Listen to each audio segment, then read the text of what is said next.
다음에 이제 사회유출 볼 건데, 사회유출은 아까 말씀드린 대로 주로 말로 물어본다고 생각하시면 돼요. 말로. 그래서 그 대상별로 이제 쭉 나올 텐데, 그걸 좀 잘 기억하시는 게 좋아요. 그래서 사회유출부터 한번 같이 보실게요.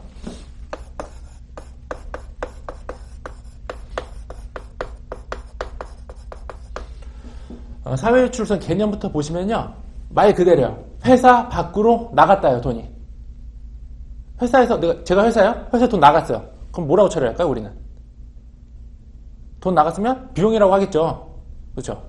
그래서 이걸 쉽게 생각하면 회사에서 외부로 돈이 나간 거예요. 알겠죠? 돈이 나갔으니까 회사는 이걸 비용이라고 할 거라고요. 야, 우리 돈 나갔는데 이거 비용 얼마? 그래서 비용이 발생하면 소득을 줄일 거 아니에요? 그럼 세금이 줄어든다고요. 알겠죠? 근데 봤더니 이 돈을 누구한테 줬나? 그거에 따라 달라지는 거예요.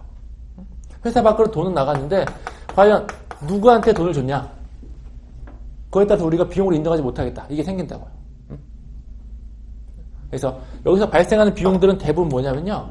법인의 업무와는 무관한 비용이 다예요. 당연히 업무 관련해서 지출했다면 누가 뭐라고 해요. 업무랑 상관없이 줬으니까 그걸 부인한다고요. 그래서 업무 외적으로 네가 돈을 낸 거를 그걸 비용 처리했다면 우리 인정하지 않겠다. 그리고 누구한테 줬는지에 따라서 그 소득점이 다 달라지는 거야. 누구한테 줬는지에 따라서. 그러니까 여기서 나오는 세무조정은 뭐밖에 안 나올까요? 나간 비용을 인정하지 않겠다니까 나올 수 있는 거는 송금, 불산입, 입금산입 이거밖에 없어요. 당연하죠. 나간 걸 부인하는 거니까. 비용 인정하지 않겠다. 그러니까 가산조정밖에 안 나온다고요. 여기서는. 그래서 이 개념도 하나 봐주시면 되고요. 그 다음에 그럼 누가 가져가느냐에 따라서 어떻게 달라지는지 그걸 한번 보도록 하실게요. 그래서 소득, 귀속자가 있고요. 그 다음에 거기에 따른 소득 처분. 이걸 한번 볼게요. 크게 네 가지요. 크게 네 가지. 우선 보시면요. 소득 귀속자가 우선 주주예요. 주주. 주주가 가져갔다고 하면 소득 처분은 배당으로 처분해요. 배당. 야, 네가 주주한테 준 돈 그거 비용이 아니라 배당 준 거 아니냐. 이렇게 보는 거고요. 그래서 좀 결론부터 좀 설명드리는 거예요. 하나씩 다 볼 거예요. 그 다음에 소득 귀속자가 임직원이야. 임원이나 우리 회사 직원이다. 그럼 너 그 임직원한테 상여 준 거 아니냐. 이렇게 본다고. 상여금. 그 다음에 소득 귀속자가 법인이거나 개인 사업자. 개인 사업자라고 한다면 이건 이제 처음 보시는 건데 기타 사회유출. 이따 설명드릴게요. 얘는 기타 사회유출이라고 표시하고 그리고 소득 귀속자가 주주도 아니고 임직원도 아니고 법인 개인 사업자도 아닌 그 외다. 그러면 기타 소득이라고 소득 처분을 해요. 그래서 네 가지라서 물어보기 참 편해요. 1, 2, 3, 4 해갖고 하나면 다른 거 섞어서. 그래서 얘는 주로 말 문제로 거의 나온다고 보시면 돼요. 문제 되면.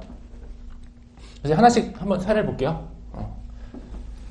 우선 첫 번째 케이스부터 보시면요. 회사에서 회사 대표가 있을 거 아니야. 대표가 일을 하고 있는데 우리 회사 대주주 갑이 찾아왔어요. 갑이 찾아와서 얘기를 하는 거죠. 야, 나 이번에 해외여행 갔다 올게. 그리고 집에 갔어요.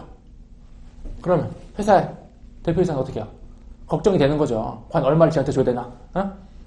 주긴 줘야 될 텐데 여행 간다고 했으니까 돈을 줘야 될 거 아니야. 회사 돈으로. 그래서 여행 간다고 해서 얘한테 1억을 줬어요. 얘한테 통장에서 1억을 따줬어요.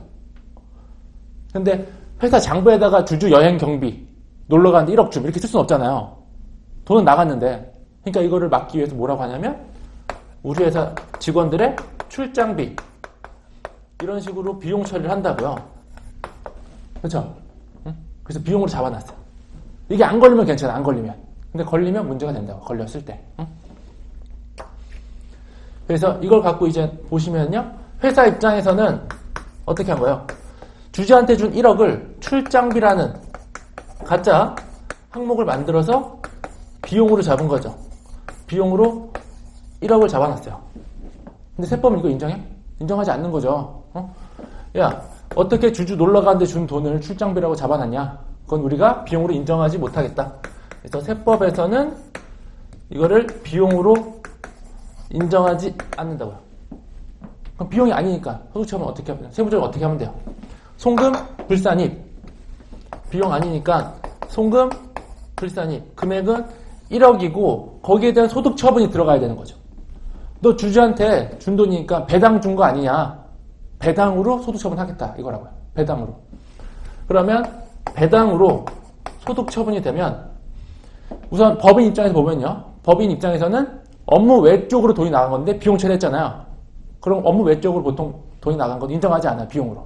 그래서 송금 부인 당하고, 그런데 이 1억 주주 입장, 주주를 보는 거 이제 주주 값을 보면 얘 뭐가 생긴 거예요? 1억이라는 배당금이 생긴 거라고요. 무슨 말인지 이해되세요? 응? 그럼 배당은 소득세에서 보시면요. 소득세 뭐 모르시는 분도 있고 아는 분도 있겠지만 소득세에서 배당 소득에 대해서 과세를 한다고요. 배당 소득을 잡아서 과세를 해요. 근데 갑한테 배당을 줬으니까 이게 뭐가 돼요? 갑의 배당 소득을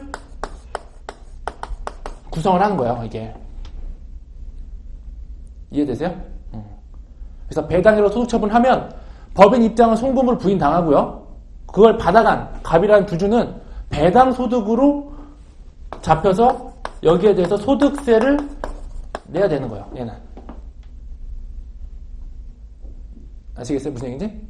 그래서 이거 흐름을 다 이해하셔야 돼요. 법인 입장과 그걸 받아간 주주 입장. 다 문제 나오거든요. 그래서 그것까지 다 기억을 하셔야 돼요. 그래서 갑의 배당 소득을 구성하고 얘는 거기에 대해서 소득세를 내야 된다. 이거죠. 근데 여기서 하나 또 기억을 하셔야 될 게 뭐냐면요. 원천징수.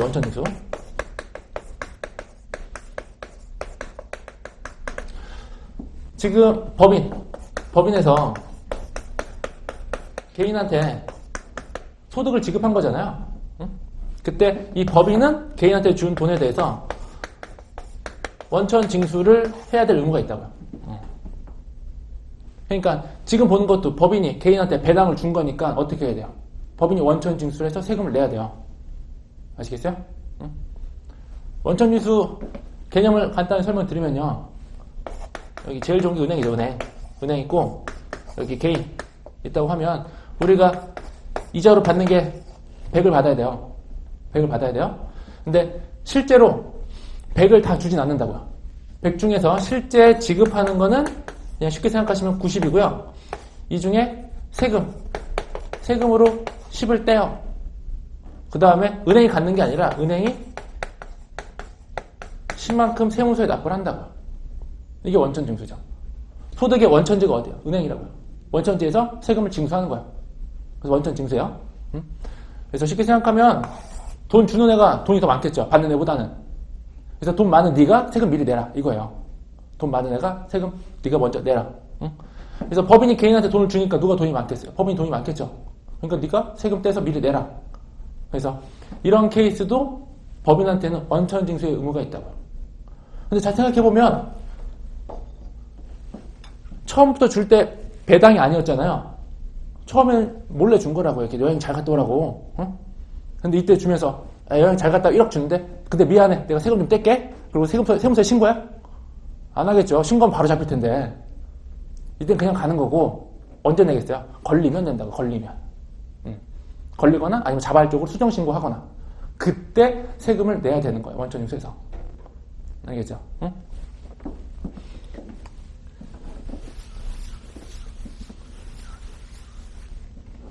그래서 원천징수 의무까지 기억을 하셔야 돼요. 그래서 원천징수 의무가 있는 거. 주주에 대해서 배당 지급했다면 해당 법인은 원천징수 해야 된다. 응? 그 다음에 두 번째 케이스는 이제 임직원일 때인데요. 똑같다고 생각하시면 돼요. 얘랑. 그래서 그냥 그 대상만 임직원으로 바뀐 것 뿐이죠. 마찬가지로 임직원 이만희 와서 회사 와서 나 여행 가겠다. 그래서 1억을 지급해 준 거예요. 잘 갔다 와라. 그래서 1억 주고 근데 회사 입장에서는 얘가 비용으로 나가야 되니까 그냥 걔 놀러 간 거지만 우리 직원 놀러 간 거지만 우리 직원 일보러 갔다. 출장비로 비용 처리를 한다고요. 알겠죠? 그러면 회사 입장에서는 이거를 비용으로 1억을 잡을 거고요. 근데 세법은 뭐라고요? 비용이 아니라고요. 비용이 아니니까 송금으로 부인하고, 그리고 1억에 대해서 가져간 사람이 누구예요? 이제 임직원이라고요. 우리 회사 임원 또는 직원. 그때는 그 사람의 상여로 소득 처분을 해요. 상여로. 아시겠죠? 그래서 가져간 사람이 임직원이라면 상여로 소득 처분하고요. 상여로 소득 처분하게 되면 이건 그 임직원의 근로소득 금액을 구성을 해요. 근로소득이 된다고. 근로소득. 그러니까 근로소득이 되면 얘도 어떻게 해요? 소득세를 내야 되는 거예요. 소득세. 무슨 말인지 이해되세요? 그래서 그 돈을 가져간 대상자가 임직원이라면 송금 부인 당하고 상여로 소득 처분돼서 그 사람이 근로소득을 구성한다. 요거를 좀 보시면 돼요. 그래서 1, 2번은 하나 이해하면 뭐 크게 어렵진 않아요. 둘이 어차피 똑같은 개념으로 흘러가는 거니까 크게 어렵진 않고, 그 다음에 얘도 당연히 원천징수 의무가 있다고요. 법인이 개인한테 돈을 주는 거니까 거기에 대해서 원천징수 의무가 있는 거고요. 그다음에 세 번째가 좀 헷갈릴 거예요. 아마 세 번째가 이제 기타 사회유출이라고 이렇게 되어 있는데, 얘는 소득 귀속자가 누구예요? 법인 또는 개인 사업자. 사업을 하는 사람이에요. 사업을 하는 사람들. 그래서 지금 A 법인이 하나 있고요. 그 다음에 여기 B 법인 있다고 가정할게요. 그래서 B 법인이나 개인 사업자 다 똑같다고 보시면 돼요. 상대방은. 그래서 A 법인과 B 법인 간에 이제 둘 간에 뭔가 있는 거예요. 그래서 B 법인이 우리가 기계 고장나서 기계 수선비가 이번에 나가야 돼요. 기계 수선비로 1억 원을 지출하려고 했어요. 알겠죠? 근데 A 법인이 B 법인한테 좀 잘 보여야 돼요. 우리가 하청업체고 얘가 우리한테 일을 준다고요. 그래서 야, 우리 이번에 기계 수선비 1억 내야 되는데, 그랬더니 내가 내겠다고. 내가 너한테 대신 내줄게. 수선비, 기계 수선비 1억 내가 낼 테니까 너 내지 마라. 이거야. 쉽게 생각하면, 그러면 수선비 1억 돈 나갔으니까 A 법인 입장에서는 얘를 뭐로 처리할까요? 비용으로 처리할 거라고요. 우리 회사 기계가 아니라 B 법인의 기계 수선하려고 나간 돈이지만 나의 비용으로 처리할 거라고요. 그래서 회사 입장에서는 수선비 비용으로 1억이라고 잡을 거고요. 근데 세법에서는 비용이 아니다 이거죠. 너의 기계가 아니라 B 법인이니까 당연히 비용이 아니다. 그래서 송금 불산이 1억이고요. 여기에 대한 소득 처분이 기타 사회유출이에요.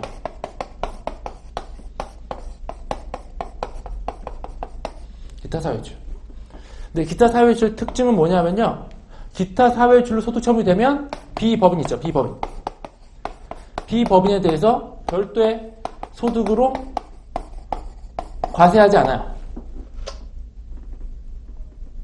얘네처럼 뭐 근로니 배당이니 이렇게 안 잡는다고요. 아시겠어요? B법인의 추가적인 소득으로 따로 잡지 않아요. 그러니까 얘는 원천징수할 필요 있을까요? 원천징수할 필요도 없어요. 근데 왜 그런지 생각을 해보시면 얘한테 뭔가 특혜를 주는 거냐? 그건 아니라고요. B법인 입장을 볼게요. 이제 B법인 이쪽에 쓸게요. B법인은 원래 수선비 내려고 했어요. 그쵸? 원래 우리가 이번에 기계 고장나서 수선비로 1억이 나가려고 그랬는데 비용이 취소가 됐죠. 제가 내줬으니까 그 얘기는 뭐야? 비용이 감소가 됐다 이거죠. 원래 1억만큼 비용이 나가려고 그랬는데 비용이 감소가 됐어요. 상대적으로 생각하면 비용이 감소가 됐다는 건 이익이 1억만큼 늘어났다는 얘기예요. 이해돼요? 비용이 감소가 됐다는 거는 이익이 그만큼 늘어났다고요. 그럼 이익이 1억만큼 증가했으니까 어떻게 돼요? 법인세도 자연스럽게 증가한다고요. 여기 두 가지는 그 갑이라는 주주나 근로자의 소득을 어떻게 구성한 거예요? 배당이나 상여라는 소득 처분을 통해서 그 사람의 배당 소득과 근로소득을 구성을 했다고요. 그래서 세금 내도록 만들었는데 여긴 그럴 필요가 없다 이거죠. 자기가 알아서 소득을 늘려요. 이해돼요? 왜냐면 비용을 잡아야 되는데 비용을 안 잡으니까 자연스럽게 그만큼 소득이 늘어난다고요. 얘는. 그러니까 비법인 입장에서는 수선비로 1억을 내서 실제로는 이익이 1억만큼 줄어들 텐데 A법인 대신 내주면서 나의 비용이 감소가 됐잖아요. 그럼 이익이 1억만큼 늘어날 거라고요. 그것 때문에. 그럼 자연스럽게 뭐야? 그 1억이 얘 소득을 구성하고 있는 거죠. 자연스럽게. 그러면서 자연스럽게 법인은 1억만큼 더 내게 된다고요. 그래서 얘는 관리할 필요가 없는 거예요. 알아서 내니까. 아시겠죠? 그래서 기타 사회일로출로 처분하고 그 다음에 얘는 원천 징수를 하지 않는다. 이걸 기억하셔야 돼요.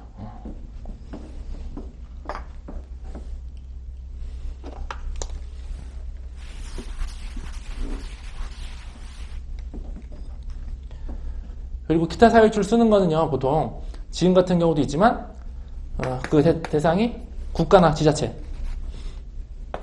너 언제가 있냐면 국가나 지자체. 얘는 그냥 우선 알아만 두세요. 국가나 지자체일 때 또 송금 부인하는 게 있다면 기타 사회출을 해요. 왜냐면 기타 사회출하면 비법인한테 추가적인 과태가 안 되잖아요. 마찬가지로 그 대상이 국가라면 국가한테 상여, 뭐 배당 이럴 수 없잖아요. 국가가 세금 냈다가 다시 가져가는 거야. 뭐야? 내가 내고 내가 가져가는 거잖아요. 국가는. 응? 그러니까 국가한테 과세할 필요가 없다고요. 그래서 국가 지자체라면 그냥 어차피 과세할 필요가 없으니까 기타 사회출 다 빼버리는 거야. 그냥. 알겠죠? 응? 그래서 이렇게 기억하시면 되고 4번은 그냥 그거예요. 그래서 1번 주주, 임직원도 아니고 법인, 개인사업자도 아니다. 그러면은 얘는 기타 소득으로 처분해요. 이 기타 소득은 소득세법상 기타 소득이에요. 소득세법상. 소득세법에 보시면 기타 소득이라는 게 있거든요. 그럼 기타 소득으로 또 소득세가 과세가 되는 거예요. 그래서 얘도 마찬가지로 원천징수분은 발생을 하는 거죠. 기타 소득에 대해서.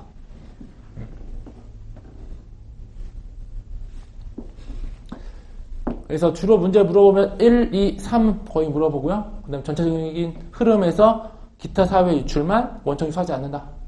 그거까지 좀 기억을 해 놓으셔야 되고요. 그 다음에 여기서 이제 좀 추가로 나오는 게 뭐가 있냐면 법인인데 주주예요. 이런 경우도 있겠죠.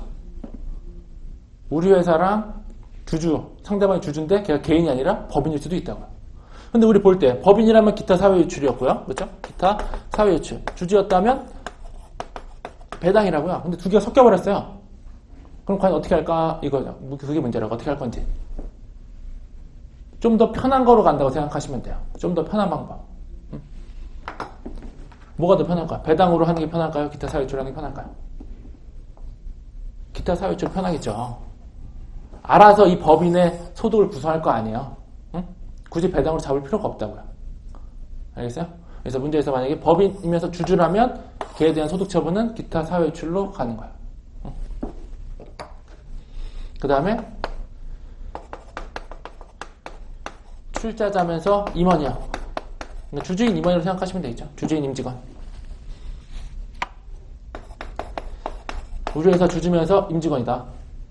그럼 뭐예요? 주주면서 임직원이니까 얘는 출자자면은 배당으로 갈 거고 임직원이면 상여로 갈 건데 두 개가 섞여 있는 거죠.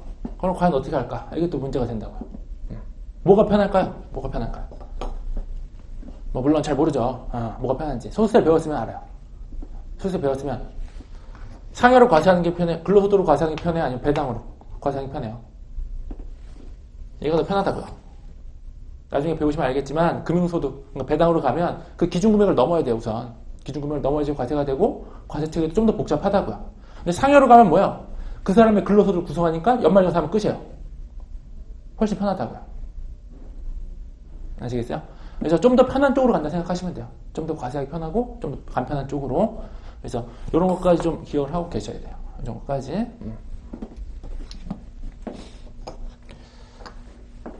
그래서 책에서 보시면 소득처분 유형에서 사회유출에서 거의 박스가 제일 잘 나와요. 박스 제일 잘 나오고 그다음에 박스 아래 보시면은 그 별 꽃표시 3개 있죠? 그거 되게 잘 나와요. 그래서 얘네들은 거의 필수예요. 필수. 무조건 한 문제 나온다 생각하시면 되고 그거에 대해서 좀 대비를 잘 해 놓으셔야 돼요. 근데 한 장 넘겨보시면 거기 보면은 귀속자가 불분명한 경우라고 돼 있죠. 지금까지는 그 소득을 가져간 게 뭐 주주, 임직원, 뭐 법인이다, 뭐 개인사업자, 그 외 이렇게 쭉 나와 있는데 누가 가져가는지 도저히 모르겠어요. 분명히 돈은 나갔는데 과연 누구한테 갔냐? 그럼 그 책임을 대표자한테 물어요. 알겠죠? 관리 못한 네 책임이다. 그래서 대표자한테 상여로 처분해요. 알겠죠? 그래서 귀속자가 지금처럼 정확하다면 배당 상여, 기타 사회출, 기타 소득으로 가겠지만 누군지 모르겠다. 돈은 나갔는데 그럼 대표자 관리 못한 네 책임이다. 그래서 대표자한테 상여 처분해서 과세를 하는 거야. 알겠죠? 그래서 그거까지 보시면 되고요. 아래 기타 있는데 기타는 간단히 설명드릴 거고요. 이해 안 돼도 제가 볼 땐 큰 문제 없어요. 제가 기타가 문제가 나온 적이 거의 없거든요. 기타는 말로도.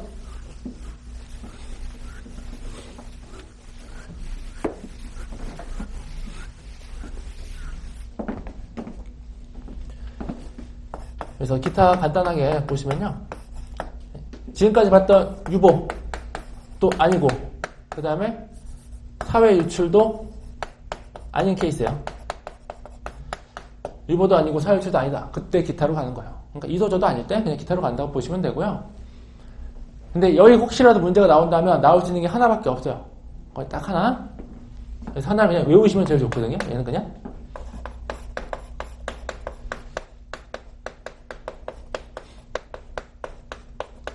자기주식 처분이, 자기주식 처분이.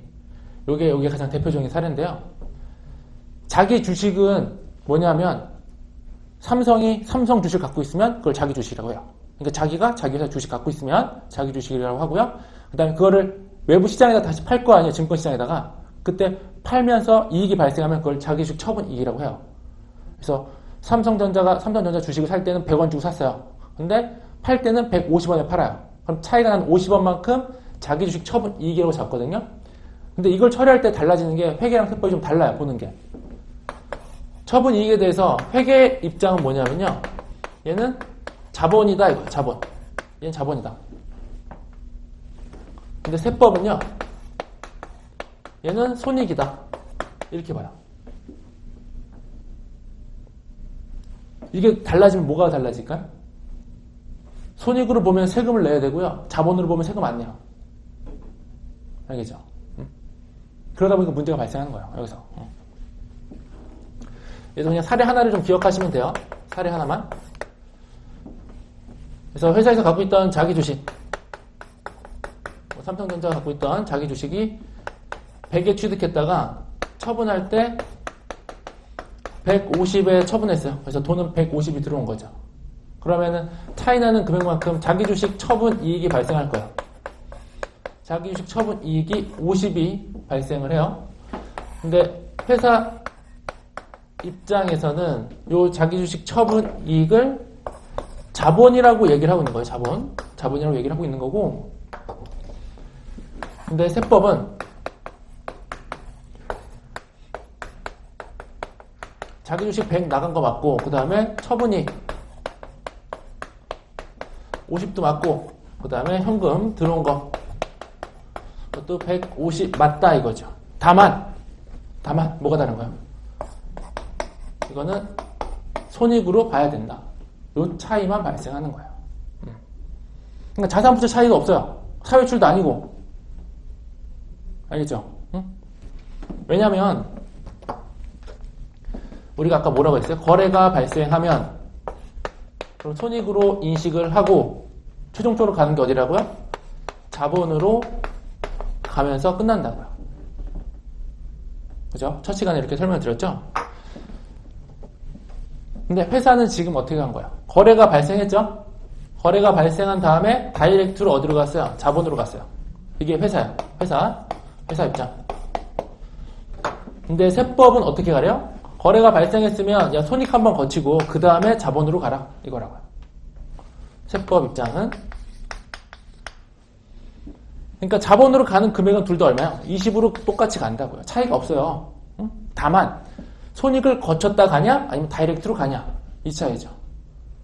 근데 손익을 거치면 뭘 내야 돼요? 세금을 내야 된다 이거죠.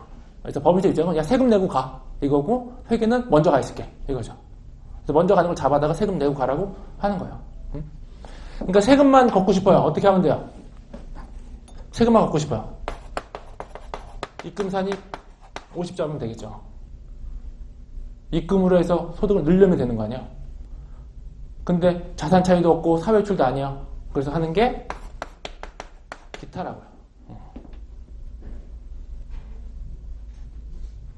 이해되세요? 이건 케이스가 나온다면 자기 주식으로 나올 수밖에 없어요. 거의. 근데 나온 적은 거의 없어요. 나온 적은 거의 없고, 근데 혹시라도 대비한다면 얘 하나 정도만 대비하시면 별 문제는 없어요. 그래서 여기서 중요한 건 아까 말씀드린 것처럼 유보, 마이너스 유보, 얘는 계산이야. 거의 100% 계산이고, 말로 나오는 건 사유유출. 그래서 이쪽 파트는 무조건 하나 나온다고 생각하시면 돼요. 한 문제는 꼭 나온다고 보시면 되고, 그래서 그거에 대해서 대비를 좀 해놓으시면 돼요.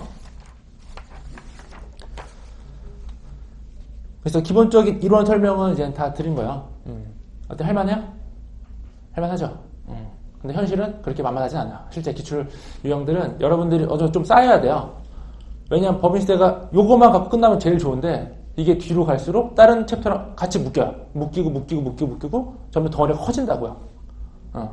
근데 처음에 얘가 안 돼 있으면 뭉쳐지지가 않는 거예요. 다른 논리랑 같이. 근데 얘가 돼 있으면 그 뒤로 잘 뭉쳐서 굴러갈 수 있는 거죠. 그래서 얘를 좀 탄탄하게 해놓으시면 제가 볼 때는 법인세 뭐 크게 문제 없을 것 같고요. 뒤에 보시면 기출문제가 있어요. 기출문제가 쭉 나와 있는데 기출문제 더 많은데요. 근데 뒤쪽이랑 연결된 것들이 너무 많아서 그걸 다 쳐내다 보니까 별로 문제가 많지는 않더라고요. 근데 보시면 지금도 당장 풀 수 있는 게 많아요. 여러분들이. 지금 당장도. 한번 1번부터 같이 볼까요? 기출문제 1번 한번 같이 보시면요. 법인의 각 사업연도 소득금액 계산 시 소득 처분으로 틀리게 연결된 것은 뭐냐? 1번 보시면 소득의 귀속자가 출자 임원인 경우 배당으로 하겠다. 출자 임원이야. 주주면서 임원. 뭐라고 한다 했어요? 상여로 한다 했죠. 상여로. 그렇죠. 상여로. 어때요? 보자마자 맞추겠죠? 그 다음 2번 보시면 소득의 귀속자가 내국법인 출자자인 경우 법인이면서 주주죠. 그럼 어떻게 한다고요? 기타 사회출. 그 다음에 추계에 의해서 결정된 과세표준과 결산서상 법인세 비용 차감정 순이익가의 차액. 추계라는 건 뭐냐면요. 장부가 없는 거예요. 장부가 없어서 추정해서 계산을 한 거예요. 장부가 없는 책임은 누구 책임이야? 대표자 책임이라고요. 대표자. 응?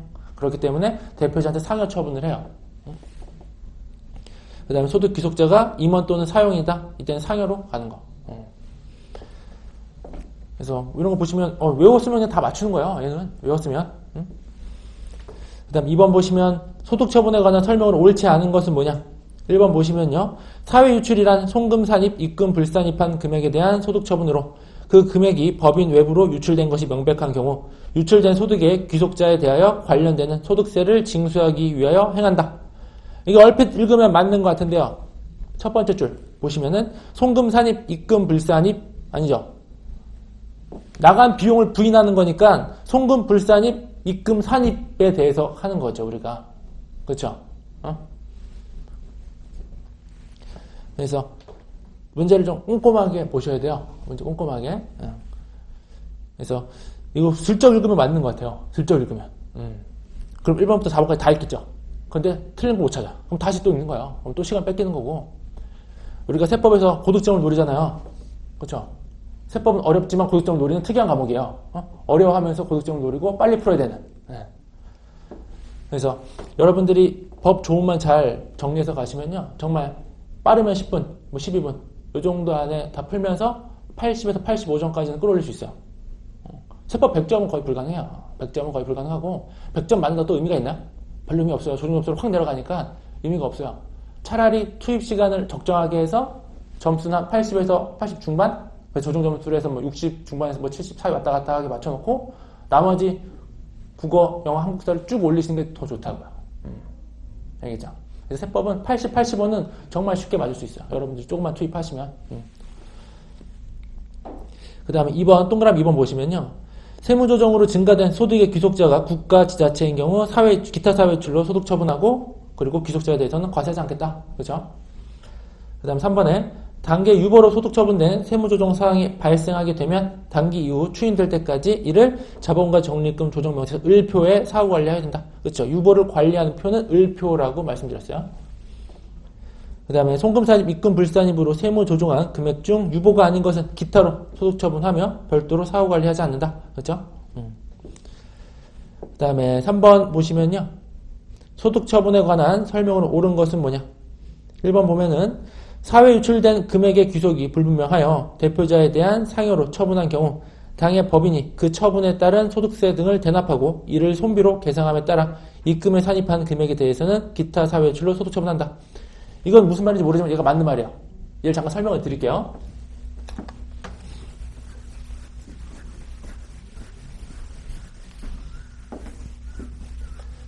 그 사례는 실무적인 걸 반영한 거거든요.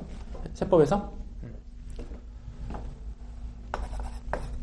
소득의 귀속을 모르겠어요. 돈은 나갔는데 누구한테 줬는지 모르겠다. 그럼 어떻게 한다고 했죠? 대표자한테 책임을 묻는다고요. 대표자한테 상여로 처분해요. 그럼 이게 그 대표자의 근로소득을 구성하겠죠. 그럼 대표자는 세금을 내야 돼요. 소득세를. 억울하다 이거죠. 억울하다. 만약에 귀속 모르는 게 10억이에요. 10억. 그럼 10억을 누구한테 떠넘기는 거예요? 대표자한테 10억을 떠넘긴다고요. 그럼 여기서 근로소득 내라. 그럼 10억 가져가면 거의 뭐 한 3억은 세금을 내야 돼요. 응? 난 가져온 것도 아닌데. 가져갔다면 내면 되죠. 근데 안 가져갔는데 억울하다 이거죠. 실제로 낼까요? 안 내요. 응? 어떻게 하냐면 법인한테 내라고요. 대표자가 회계 담당자 부르겠죠. 회계 담당 부장을 불러서 야 네가 내 이거요. 네가 내. 그럼 대표자가 내라고 했으니까 어떻게 부장은 대표한테 내라고요? 잘리려고? 그냥 알았다고 하고 간 거야. 알았다고. 그럼 어떻게 해? 20억을 법인이 낸다. 법인이 대납을 해주는 거예요. 법인이 대신 내주는 거죠. 근데 이게 또 반복이에요. 법인이 내줬는데 법인은 뭐라고 해요? 이거를 송금이라고 하겠죠. 비용. 근데 세법에서 얘를 인정할까요? 인정하지 않죠. 야, 왜 니네 법인이 내야 될 세금을 왜 법인이 내냐? 송금으로 인정하지 않겠다. 또 어떻게 해요? 송금, 불산이, 대표자, 상여 처분하겠죠. 그럼 대표자 또 낼까요? 안 내겠죠. 돈다고 해 계속. 실제로 실무적으로 보면. 그래서 어떻게 해? 끊어주겠다 이거죠. 끊어주겠다. 그러면 상여하지 말고 기타 사회출로 하고 끝내자 이거예요. 응? 아시겠어요? 그래서 이건 약간 실무적인 걸 반영해 준 거예요. 세법에서. 그래서 1번이 맞는 얘기고요. 그 다음 2번 보면은 입금 산입한 금액의 귀속자가 법인의 임원이라고 했을 때 그때 그 귀속자에 대해서는 배당으로 처분한다. 임원이니까 상여로 처분해야겠죠. 상여로 처분해야 되고. 그 다음 3번에 귀속자가 법인이거나 사업을 영위하는 개인인 경우 그때는 그 귀속자에 대한 상여로 처분한다. 법인이나 개인 사업자니까 기타 사회출로 빠져야겠죠. 기타 사회출로. 그 다음에 배당이나 상여로 소득 처분한 경우에는 법인의 원천징수 의무가 있으나 기타 소득으로 소득 처분한 경우에는 법인의 원천징수 의무가 없다. 법인의 원천징수 의무가 없는 건 뭐만요? 기타 사회출만. 알겠죠? 그거 빼놓고는 다 원천징수를 해줘야 돼요. 그 다음 4번 보시면 소득 처분에 대한 설명으로 옳은 것은 뭐냐? 1번 보면요. 각 사업연도 소득에 대한 법인세 납세 의무가 있는 법인에 대해서 적용되므로 비영리 법인에게는 적용되지 않는다? 아니, 비영리 법인도 다 적용돼요. 다 똑같아요. 그 다음에 2번 보시면 소득이 사회에 유출된 것이 분명하나 그 귀속자가 불분명한 경우는 대표자에 대한 배당으로 처분한다. 대표자에 대한 상여로 처분하는 거죠. 상여로 처분하는 거고. 그 다음 3번 보시면 유보처분은 기업회계와 세무회계 사이에 발생한 일시적 차이와 관계된 것이다. 맞죠? 차이가 영원히 지속되는 게 아니라 처분되면 어떻게 돼요? 반대 세무조직이 나오면서 없어지잖아요. 추인된다고요. 알겠죠? 그래서 일시적 차이라고 얘기를 해요. 얘는. 그래서 3번이 맞는 얘기고요. 그 다음에 동그라미 4번 보시면은 모든 소득 처분 사항은 당해 기업의 차기 이후 세법상 소득금에 영향을 미침으로 사후관리를 해야 된다. 사후관리하는 건 뭐만 하면 돼요? 유보만 관리하면 되는 거예요. 유보만.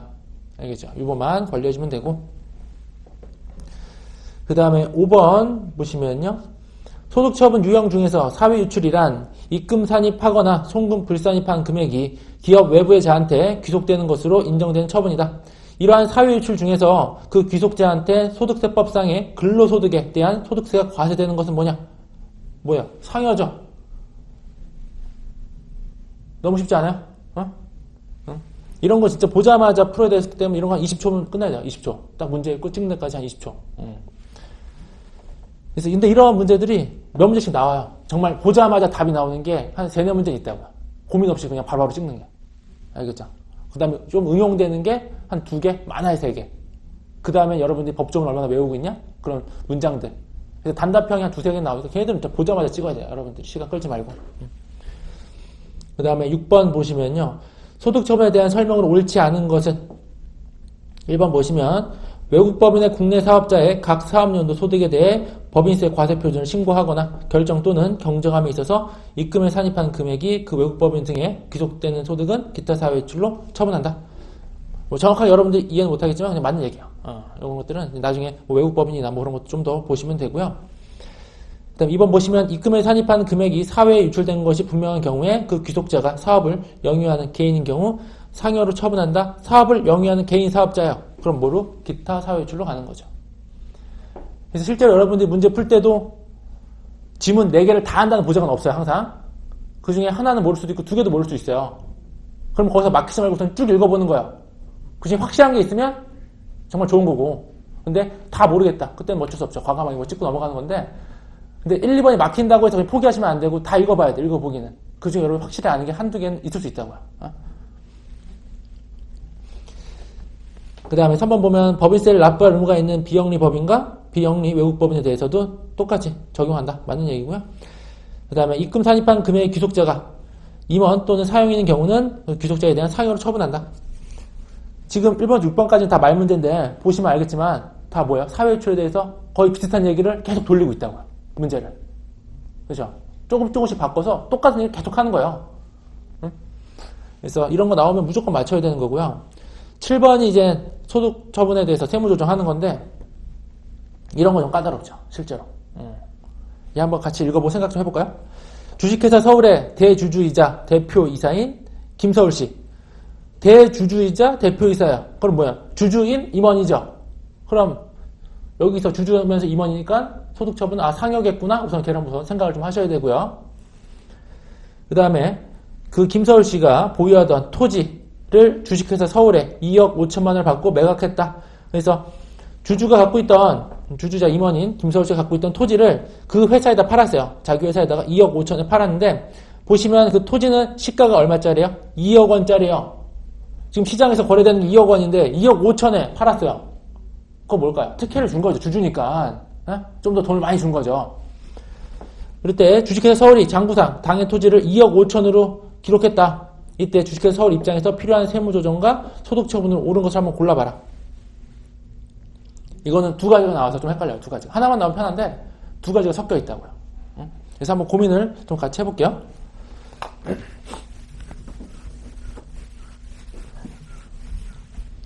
지금 주식회사 서울부터 좀 보면요.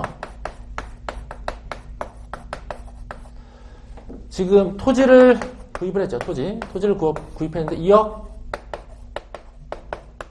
5천으로 구입을 했어요. 그렇죠? 그래서 장부에다가 토지란 자산으로 2억 5천을 잡아놓은 거예요. 그리고 돈은 당연히 2억 5천이 나갔겠죠.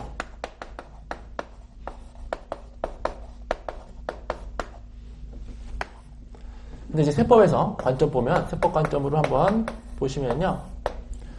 돈이 나간 건 맞아요. 2억 5천. 돈이 나간 걸 부정할 수는 없죠. 현금이 나간 건 맞다. 2억 5천이 나간 건 맞는데 그 2억 5천을 잠깐 쪼개서 보면요. 세법상 보면은 실제 토지는 얼마짜리야? 2억짜리야. 2억짜리. 시가가 2억이라고요. 그래서 실제로 너의 토지는 2억이다 이거죠. 2억이다.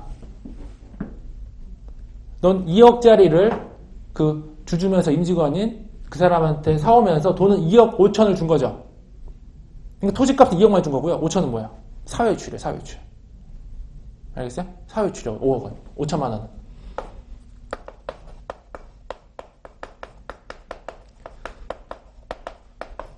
사회유출로 나간다고요. 5천만 원. 지금 세무조정이 2개가 섞여 있다 보니까 이제 헷갈리는 거야. 세무조정이 2개가 있다 보니까. 그래서 이걸 하나씩 이제 좀 보시면요. 우선 토지부터, 유보조정부터 먼저 하시는 게 좀 편하거든요. 그래서 토지, 주식회사 서울은 2억 5천 잡았고, 세법상 2억이라고 했어요. 그럼 자산은 줄여야겠죠. 줄여야 되니까 송금 산입이고 차이나는 5천만 원에 대해서 마이너스 유보를 기록을 할 거예요. 여기까지는 이해되시죠? 여기까지 이해되실 거고, 그 다음에 사회 유출된 5천이에요. 그래서 우선 첫 번째 세무조정 했던 걸 보면 토지 우린 2억인데 너 2억 5천 잡았네? 야, 5천은 토지 아니야. 송금 산입 5천만 원 마이너스 유보. 송금이란 건 뭐야? 결국엔 비용이라고, 비용. 근데 우리는 또 뭐야? 5천만 원 사회 유출이네? 야, 비용으로도 인정 안 해. 이거라고요.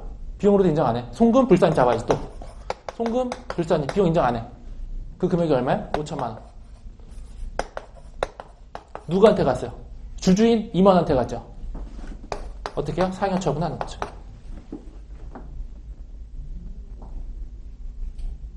이해되세요? 이거 좀 어려운 문제예요. 응?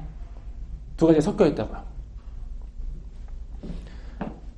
그래서 우선 현금 2억 5천 나간 건 안 바뀌어요. 이 사실은. 근데 토지가 그 중에 2억을 차지하고 있다고요. 그럼 나머지는 뭐야? 걔한테 그냥 돈 준 거라고요. 응? 돈 준 거라고요. 근데 여태까지 우리 사회유출을? 비용이었는데 이 비용이 잡힌 게 없잖아요. 그래서 유보로 세무조정하면 나온다고 그게. 그래서 유보로 토지를 5천 줄이다 보니까 송금 산입 비용으로 잡힌 게 나왔는데 그건 우리가 인정하지 않겠다 이거죠. 송금 불산입으로 다시 잡아서 상여 처분하면서 끝나는 거예요. 그래서 이런 걸 보통 이중 세무조정이라고 하는데 이런 게 어려워요. 두 가지가 나오는 거, 케이스가. 하나에 대해서 두 가지가 섞여 있는 거. 그래서 이건 정말 좀 어렵게 나올 때 나온다고 생각하시면 돼요. 이런 케이스는. 근데 웃긴 건 9급이에요 또. 2017년 7급도 아니고 9급에 이렇게 냈어요. 맞추는 사람들 거의 없을 거라고요. 이렇게 나왔을 때는. 그래서 이게 좀 어려운 문제였다. 이렇게 보시면 되고요. 그 다음에 한 장 넘겨보시면 이제 연습 문제 있죠. 세무조정 하는 것만 이제 연습 문제로 좀 몇 개 볼게요. 그래서 1번부터 보시면요. 다음에 세무조정 후 유보 잔액은 얼마냐?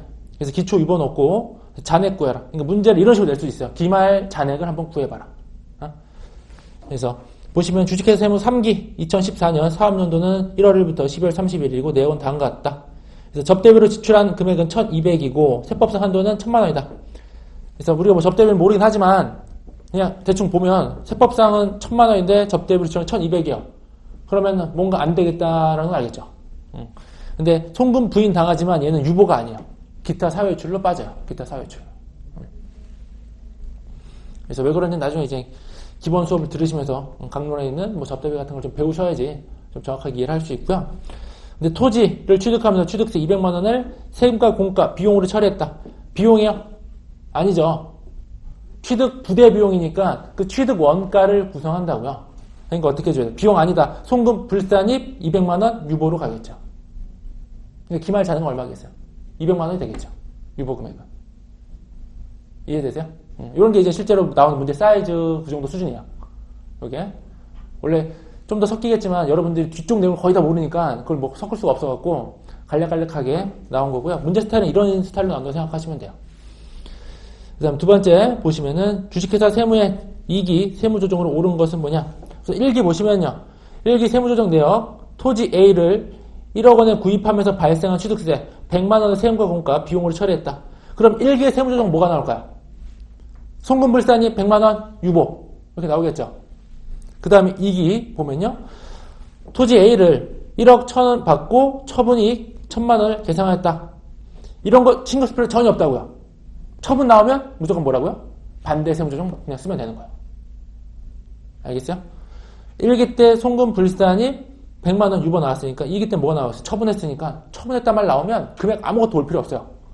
무조건 반대로 송금산입 100만 원 마이너스 유보 이렇게 나올 거라고요. 아시겠어요? 그래서 그걸 정확하게 좀 알고 계셔야 돼요. 그리고 처분까지 해서 뭐 세무조정 하고 있다. 그럼 시간 정말 많이 오래 걸리거든요. 그 다음에 3번 보시면은 주식회사 세무의 세무조정으로 오른 것은 뭐냐? 첫 번째 점부터 보시면요. 주식회사 세무의 지배주주인 김주주 씨에게 지급한 해외 시찰비로 100만 원을 지급하고 여비교통비로 처리하였다. 김주주 씨는 세무의 임원 또는 사용인이 아니다. 그러면 첫 번째 점 보시면은 주주죠. 그래서 해외 시찰비로 100만 원을 지급하고 그 다음에 여비교통비 비용 처리를 한 거예요. 그래서 쉽게 생각하시면 주주한테 놀러 가라고 100만 원 준 거고요. 근데 그거를 교통비로 처리한 거죠. 그러니까 어떻게 해요? 송금 불산입 100만 원에 대해서 주주니까 배당으로 처리하겠죠. 그 다음에 두 번째 점 보시면은 주식회사 세무의 임원인 최 이사한테 상여금으로 1,000만 원을 지급하였다. 그리고 주식회사 세무가 최 이사한테 지급한 상여금은 모두 송금으로 인정되지 않는다. 이것도 표현을 제가 좀 편하게 보시라고 하는 거고 실제 표현은 좀 다르게 해요. 상여금에 대한 규정을 좀 더 알고 있다면 좀 더 복잡하게 할 수 있는데 좀 더 편하게 좀 표현한 거고요. 그래서 다 인정되지 않으니까 송금 불산입 1,000만 원에 대해서 임원이니까 상여로 가면 되는 거죠. 그죠? 그래서 뭐 크게 어렵지 않아요. 보시면. 그 다음에 한 장 넘겨보시면 4번에 주식회사 세무의 세무 조정으로 오르는 것은 뭐냐? 첫 번째 점 보시면 주식회사 세무는 외상 판매한 매출액 30만원과 매출원가 20만원을 누락하였다. 매출은 뭐야? 쉽게 생각하면 수익, 세법상 입금이고요. 매출원가는 송금이에요. 송금. 근데 회사의 매출액과 매출원가 다 뭐겠어요? 얘는 해당 회사의 제품이나 상품과 연결되어 있다고. 재고자산 같은 거. 재고자산. 그죠? 자산과 연결되어 있으니까 뭐겠어요? 유보나 마이너스 유보가 나올 거라고요. 알겠죠? 그래서 매출액 30만원 누락했으니까 그만큼 잡아야겠죠. 입금 산입 30만원 유보 잡고요. 그 다음에 매출원가는 비용이에요. 비용이니까 송금 산입 20만원 마이너스 유보. 이렇게 잡아주는 거예요. 그래서 보시면 여기까지 해서 관련된 문제, 기본적인 문제죠. 기본적인 문제 몇 가지 좀 풀어봤고요. 네, 수고 많으셨고 다음에 또 뵙도록 하겠습니다. 수고하셨습니다.